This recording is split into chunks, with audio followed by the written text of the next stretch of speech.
Sa isang maliit na bayang halos natatago sa mapa ng malawak na probinsya, may isang dalagang nagngangalang Elena.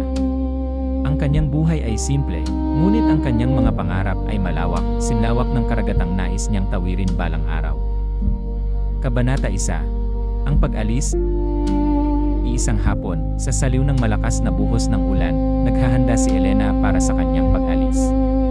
Ang bawat damit na kanyang itinitiklop ay tila may bigat ng isang alaala. Sa isang tabi, tahimik siyang pinagmamasdan ng kanyang inang si Aling Martha, na ang mga mata ay namumugto na sa luha. Sinubukan siyang pigilan ng kanyang ina. Nakiusap ito na manatili na lamang, na kahit ang pagtitinda ng kakanin sa palengke ay sapat na. Ngunit buo ang loob ni Elena. Ipinaliwanag niya sa ina na ang pag-alis niya ay para sa kanilang kinabukasan, upang maipagamot ito at magkaroon sila ng sariling tahanan.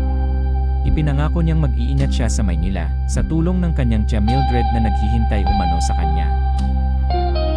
Ang marinig ang busina ng bus, ang hudyat ng kanyang paglisan, isang mahigpit at basang-basang yakap ang kanilang pinagsaluhan. Mga salitang mag-iingat ka, at mahal kita, ang paulit-ulit na ibinulong sa isa't isa, tila ba nais nilang ibaon ang mga salitang iyon sa kanilang mga puso. Habang dahan-dahang gumugulong palayo ang bus, nakadungaw si Elena sa bintana.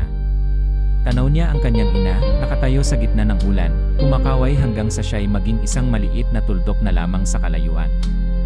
Iyon ang huling larawan ng kanyang tahanan, isang larawang babaunin niya sa kanyang paglalakbay patungo sa syudad ng mga pangarap.